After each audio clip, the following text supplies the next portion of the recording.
نحمده ونصلي على رسوله الكريم اما بعد بسم الله الرحمن الرحیم اللہم صلی وسلم علی نبینا محمد۔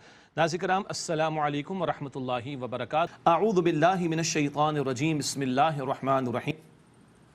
وما ارسلنا فی قریۃ من نذیر الا قال مترفوها انا بما ارسلتم به کافرون، اور ہم نے نہیں بھیجا کسی بستی میں کوئی ڈرانے والا مراد رسول مگر اس کے خوشحال لوگوں نے کہا کہ انا بما ارسلتم به کافرون، کہ تم جو ہدایت دے کر بھیجے گئے ہو ہم تو اس کے انکار کرنے والے ہیں۔ وہی معاشرے کا خوشحال طبقہ وہ سب سے پہلے آگے بڑھ کر پیغمبروں کی مخالفت کرتا ہے۔ کیوں؟ پیغمبروں کی دعوت عدل کی دعوت ہوتی ہے، اور جن لوگوں نے ظلم و ستم کر کے لوگوں کی گردنیں کاٹ کر اپنی تجوریاں بھری ہوتی ہیں ان کے مفادات پر پیغمبروں کی دعوت سے ضرب پڑتی ہے، اس لیے یہ ظالم قسم کے لوگ حق کی دعوت کا سب سے پہلے جو ہے وہ مخالفت کا رویہ اختیار کرتے ہیں۔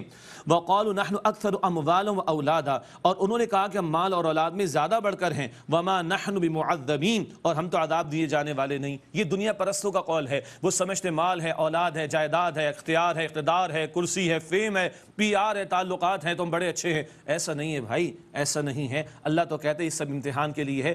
آگے بتایا جا رہا ہے ایک آیت کے بعد کہ کس کے لیے اللہ کے ہاں درجات ہیں۔ فرمایا قل ان ربی یبسط الرزق لمن یشاء ویقدر، آپ فرمائیے بے شک میرا رب جس کے لیے چاہتا ہے رزق کو وسیع فرما دیتا ہے اور جس کے لیے چاہتا ہے تنگ کر دیتا ہے۔ زیادہ دیا جانا کم دیا جانا اس کی مشیت کے مطابق ہے۔ ہمیشہ کسی کو زیادہ مل جانا اللہ کی کوئی خوشی کی علامت یا رضا کی علامت نہیں، اور کسی کو کم ملنا اللہ کی ناراضگی کی علامت نہیں ہے۔ ایوب علیہ السلام کا معاملہ دیکھ لیں، صبر ہی صبر ہے، اور ہاں سلیمان علیہ السلام کا معاملہ شکر ہی شکر کا ہے۔ لیکن فرعون کو مال ملا، نمرود کو ملا، برباد کر دیے گئے، اور کتنے ہی انبیاء اور رسول ان کے پیروکار وہ سادہ زندگی گزار کر دنیا سے چلے گئے۔ تو زیادہ یا کم کا معاملہ تو اللہ کی مشیت کا معاملہ ہے۔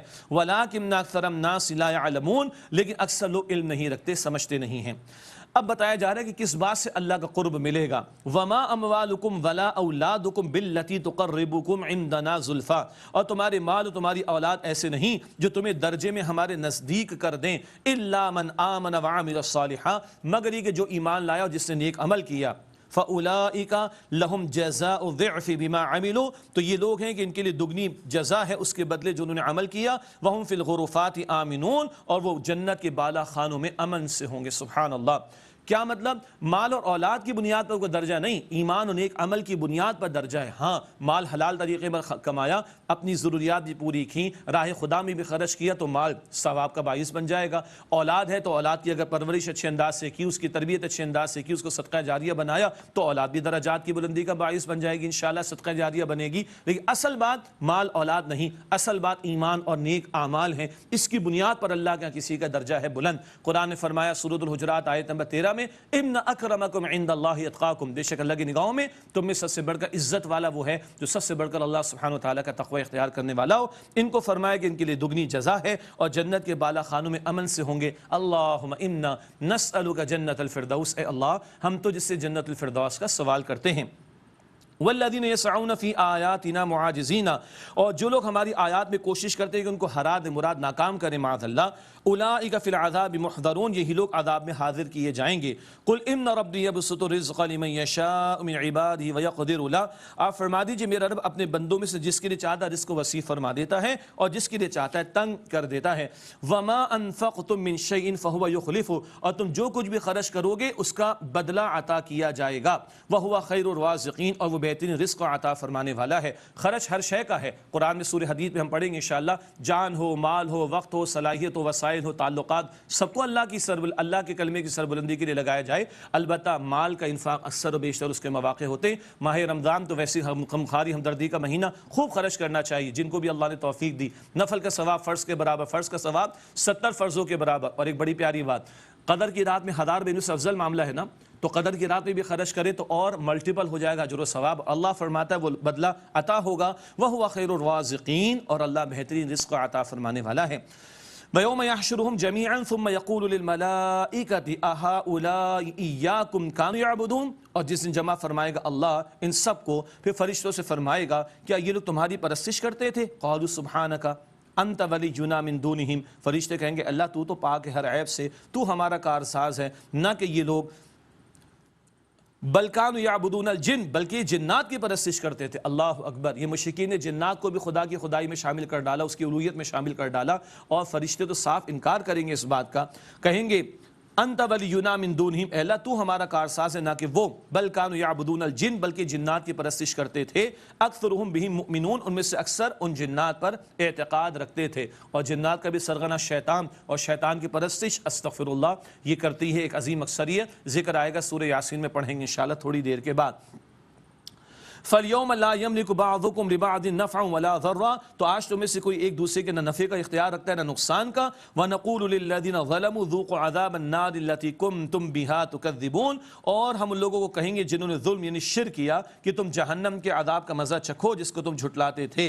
وَإِذَا تُتْلَىٰ عَلَيْهِمْ آيَاتُنَا بَيِّنَاتٍ، اور جب ان پر ہماری واضح آیات کی تلاوت کی جاتی ہے، قَالُوا مَا هَٰذَا إِلَّا رَجُلٌ يُرِيدُ أَن يَصُدَّكُمْ عَمَّا كَانَ يَعْبُدُ آبَاؤُكُمْ، تو وہ کہتے ہیں یہ تو صرف تم جیسا ایک آدمی ہے، چاہتا ہے کہ تمہیں ان سے روکے جن کی پرستش تمہارے باپ دادا کرتے تھے۔ وَقَالُوا مَا هَٰذَا إِلَّا إِفْكٌ مُفْتَرًى، اور وہ کہتے ہیں قرآن تو کچھ نہیں مگر ایک گھڑا ہوا جھوٹ ہے، استغفر اللہ معاذ اللہ۔ وَقَالَ الَّذِينَ كَفَرُوا لِلْحَقِّ لَمَّا جَاءَهُمْ، اور کافروں نے حق کے بارے میں کہا جبکہ ان کے پاس آ گیا، إِنْ هَٰذَا إِلَّا سِحْرٌ مُبِينٌ، یہ تو کچھ نہیں مگر کھلا جادو ہے معاذ اللہ۔ وَمَا آتَيْنَا مِن كُتُبٍ يَدْرُسُونَهَا وَمَا أَرْسَلْنَاكَ إِلَيْهِمْ قَبْلَكَ مِن نَذِيرٍ، اور ہم نے ان کو یعنی مشرکین عرب کو کتابیں نہیں دی کہ وہ انہیں پڑھتے ہوں، اور اے نبی علیہ السلام آپ سے پہلے ان کی طرف کوئی ڈرانے والا نہ ہم نے کوئی بھیجا۔ مراد صدیوں کے بعد اب اللہ کے رسول علیہ السلام تشریف لائے ہیں، اور ان کو برسوں ہو گئے، صدیاں ہو گئیں، ان کی کوئی کتاب کوئی رسول نہیں ہے، تو ان کو پتہ ہی نہیں ہے۔ یہ معاذ اللہ کبھی کہانی کہتے ہیں، کبھی جادو کہتے ہیں، کبھی شاعری کہتے ہیں، جھوٹ کے پاؤں نہیں، ذکر پہلے آ چکا، مخالفت کرے تو کیسے کرے، مگر بہرحال صدیاں گزر گئی، ان کا کوئی پیغمبر نہیں آئے، نبی ہم نے آپ کو بھیجا ہے ان کے درمیان اب صلی اللہ علیہ وسلم۔ وَكَذَّبَ الَّذِينَ مِن قَبْلِهِمْ، اور جو ان سے پہلے تھے ان لوگوں نے جھٹلایا، وَبَلَغُوا مِعْشَارَ مَا آتَيْنَاهُمْ فَكَذَّبُوا رُسُلِي، اور یہ مشرکین عرب اس کے 10ویں حصے کو بھی نہیں پہنچے جو ہم نے انہیں دیا تھا، فَكَيْفَ كَانَ نَكِيرٌ، سو انہوں نے میرے رسولوں فَكَذَّبُوا رُسُلِي، تو ان لوگوں نے گزشتہ لوگوں نے میرے رسولوں کو جھٹلایا، فَكَيْفَ كَانَ نَكِيرٌ، تو دیکھو کیسا ہوا میرا عذاب۔ اللہ بتا رہا ہے قوم عاد قوم سمود ہلاک کیے گئے نا، یہ مشرکین مکہ جو آج اپنی سرداری پر دولت پر مال پر اکڑ رہے ہیں، ان کو 10% بھی نہیں ملا ہے، ان کو اس کا 10% بھی نہیں ملا جو پچھلی اقوام کو دیا گیا۔ ارے وہ اللہ کے سامنے نہ ٹھہر سکی، اللہ کے عذاب کے سامنے نہ ٹھہر سکی، تمہاری کیا حیثیت ہے، یہ ان کو تنبیہ کر دی گئی۔ اب بڑے خوبصورت انداز میں سرچنگ کوئسچن کے انداز میں دعوت توحید پیش کی جا رہی ہے، اور نبی مکرم صلی اللہ علیہ وسلم کی رسالت کی صداقت کی طرف توجہ دلائی جا رہی ہے مشرکین عرب کو۔ قل انما اعظکم بواحدہ، اے نبی علیہ السلام فرمائیے میں تو تمہیں صرف ایک ہی نصیحت کرتا ہوں، ان تقوموا للہ مثنی وفرادا ثم تتفکروا، تم اللہ کے واسطے کھڑے ہو جاؤ دو دو یا اکیلے اکیلے۔ کھڑے ہو جانے سے مراد اہتمام کرو غور و فکر کا، 2 heads are better than 1، ذرا ڈسکشن بھی کر لو، غور و فکر بھی کر لو، ورنہ اکیلے اکیلے سوچو، اپنے اندر جھانک کر توحید کی معرفت کو تلاش کرو، اور رسالت محمدی صلی اللہ علیہ وسلم ان کی صداقت کو دیکھو نبی پاک علیہ السلام کی۔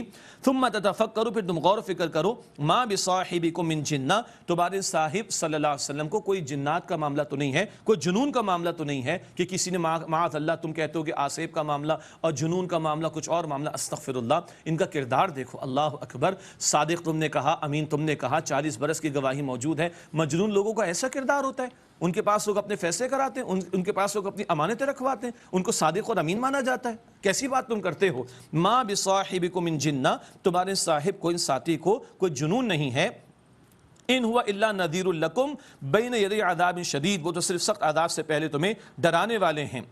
قل، اے نبی علیہ السلام فرما دیجئے، ما سألتکم من اجر فہو لکم، آپ فرمائیے اگر میں نے تم سے کوئی اجر مانگا ہو تو تمہارے لیے، ان اجریہ الا علی اللہ، میرا اجر تو صرف اللہ سبحانہ تعالیٰ کے ذمے ہے۔ سبحان اللہ، کبھی پیغمبر کسی سے کچھ نہیں مانگتے، ان کی توقعات اللہ سے وابستہ ہوتی ہیں۔ سورہ شعراء میں یہ بات بار بار آئی، اور یہ پیغمبروں کی رسالت کی صداقت کی بھی دلیل ہوتی، اور اب جو کوئی ختم نبوت کے بعد دین کا کام کر رہا ہے، بندہ مومن امتی نبی پاک علیہ السلام کا، اس کی بھی صداقت کی دلیل کیا ہے، اس کی نگاہ لوگوں کی جیبوں پر نہ ہو، ہاں لوگوں کے دلوں پر ہو، کہ ان کے دلوں میں اللہ کا خوف پیدا ہو، آخرت کی فکر پیدا ہو۔ ان اجریہ الا علی اللہ، میرا اجر تو اللہ سبحانہ تعالیٰ کے ذمے ہے۔ وہو علی کل شیء شہید، اور وہ اللہ سبحانہ تعالیٰ ہر بات پر از خود گواہ ہے۔ قل ان ربی یقذف بالحق علام الغیوب، آپ فرما دیجئے بے شک میرا رب حق سے ضرب لگاتا ہے، مراد باطل پر، علام الغیوب، اور وہ اللہ سبحانہ وتعالیٰ سب غیب کی باتوں کا جاننے والا ہے، تو وہ حق سے ضرب لگاتا ہے کس پر؟ باطل پر، اور پھر باطل نابود ہوتا ہے۔ قل جاء الحق، اے نبی علیہ السلام فرما دیجئے حق آ گیا، وما یبدئ الباطل وما یعید، اور باطل نہ کسی شے کو اب پیدا کرے گا اور نہ ہی وہ کسی شے کو لوٹائے گا، حق آ گیا تو باطل نابود ہو گیا۔ قل ان ضللت فانما اضل علی نفسی، آپ فرما دیجئے بالفرض اگر میں راہ سے ہٹا ہوں تو بے شک اپنے نقصان کو ہٹوں گا، وان اہتدیت، اور اگر میں ہدایت پر ہوں، فبما یوحی الی ربی، تو اس وحی کی بدولت جو میرے رب کی طرف سے مجھ پر کی گئی ہے، انہ سمیع قریب، بے شک وہ اللہ خوب سننے والا بہت قریب ہے۔ یہ حضور کی عاجزی کا بیان اور اس بات کی طرف اشارہ کہ آپ اللہ تعالیٰ کے حکم کے پابند ہیں، اور اللہ تعالیٰ ہی نے آپ کو ہدایت سے سرفراز فرمایا اور وہی عطا فرمائی۔ وَلَوْ تَرَى إِذْ فَزِعُوا فَلَا فَوْتَ وَأُخِذُوا مِن مَّكَانٍ قَرِيبٍ، اے کاش کہ تم دیکھو جب وہ گھبرائیں گے تو بھاگ کر نہ بچ سکیں گے اور قریب ہی سے پکڑ لیے جائیں گے۔ وَقَالُوا آمَنَّا بِهِ، اور کہیں گے اب ہم ایمان لائے ان پر، وَأَنَّا لَهُمُ التَّنَاوُشُ مِن مَّكَانٍ بَعِيدٍ، اور کہاں ممکن ہے ان کے لیے دور کی جگہ سے ہاتھ آ جانا، مراد ایمان کا۔ عذاب آ گیا تو مہلت ختم ہو، کل کوئی چاہے کہ میں ایمان قبول کر لوں تو کل دار الجزا ہے، دار العمل کا موقع، یعنی مہلت کا موقع کل نہیں ملے گا۔ وقد کفروا به من قبل، اور یقیناً انہوں نے اس سے پہلے اس سے کفر کیا، ويقذفون بالغیب من مکان بعید، اور وہ قیاس آرائیاں کرتے ہیں بن دیکھے دور کی جگہ سے، کوئی علم نہیں ہے بس قیاس آرائیاں کر کے بھونڈے عقیدے ان مشرکین نے اختیار کر رکھیں۔ وحیل بینہم وبین ما یشتہون کما فعل بیشیاعہم من قبل، جو وہ چاہتے ہیں اور جو وہ چاہتے ہیں اس کے اور ان کے درمیان آڑ ڈال دی گئی، جیسے کہ ان جیسوں کے ساتھ اس سے قبل کیا گیا۔ یعنی ایمان کی آرزو، عذاب دیکھ کر کوئی فائدہ نہیں، غرا خدا فرعون ایمان لا رہا ہے کوئی فائدہ نہیں، قیامت کے دن ایمان لانا چاہیں گے کوئی فائدہ نہیں۔ انہم کانوا فی شک مریب، بے شک وہ تردد میں ڈالنے والے شک میں تھے۔ یہ سورہ سبا کا مطالعہ الحمدللہ مکمل ہوا۔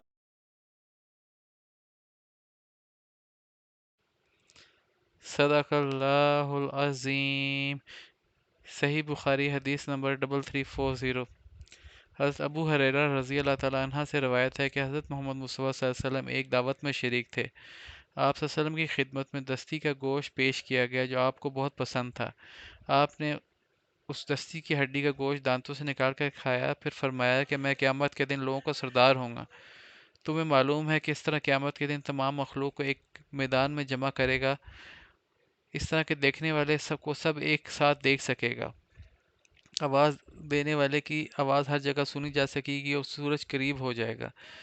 ایک شخص اپنے قریب کے کسی دوسرے شخص سے کہے گا کہ دیکھتے نہیں سب لوگ کیسی پریشانی میں ہیں اور مصیبت کس حد تک بڑھ چکی ہے، کیوں نہ ہم کسی ایسے کو شخص کو تلاش کریں جو اللہ پاک کی بارگاہ میں ہم سب کی شفاعت کے لیے جائے۔ کچھ لوگوں کا مشورہ ہوگا کہ دادا حضرت آدم علیہ السلام اس کے لیے مناسب ہیں، چنانچہ لوگ ان کی خدمت میں حاضر ہوں گے اور عرض کریں گے کہ اے آدم، آپ انسانوں کے دادا ہیں، اللہ نے آپ کو اپنے ہاتھ سے پیدا کیا، آپ نے روح پھونکی، پھر فرشتوں کو حکم دیا کہ آپ کو سجدہ کریں اور جنت میں ٹھہرایا، آپ اپنے رب کے حضور ہماری شفاعت کریں، آپ دیکھیں کہ ہم کتنے پریشان ہیں۔ وہ فرمائیں گے کہ آج اللہ تعالیٰ بہت غضبناک ہے گنہگاروں پہ، اتنا کہ پہلے کبھی نہیں ہوا، تو مجھے تو پہلے ہی اس درخت کا پھل کھانے سے اسے منع کر چکا تھا اور میرے سے غلطی ہوئی، اس لیے مجھے آج اپنی پڑی ہے، نفسی نفسی، تم کسی اور کے پاس جاؤ۔ وہ حضرت نوح کے پاس جائیں گے، چنانچہ جب لوگ حضرت نوح کی خدمت میں حاضر ہوں گے